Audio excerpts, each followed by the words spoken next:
Hola y bienvenidos a Módulo 10. This module, we are continuing the AR regular verbs and yes, no questions.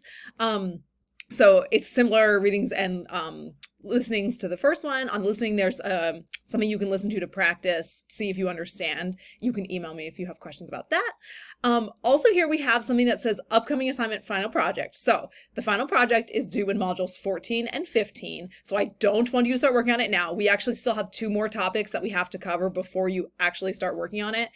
Those are topics from modules 11, 12, 13 that need to be in the final project. I just have this here so you can start to think about it. You'll see that it's a video project. You need to find somebody to film with. So you just want to make sure that you don't get to module 14 and you have no idea what to do for the project. The video is from another semester, but the information is correct.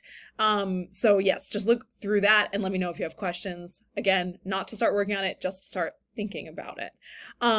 This module, we have another homework packet. So again, it's number 8 because we skipped 2 homework packets during the field specific projects, even though we're in module 10. We also have discussion board on folk remedies. So some of you mentioned this probably in your field specific projects. So make sure you get your initial post in by June 23rd and then respond to everybody else by June 26th. And then we have the speaking assignment and the quiz like always. Let me know if you have any questions y nos vemos pronto.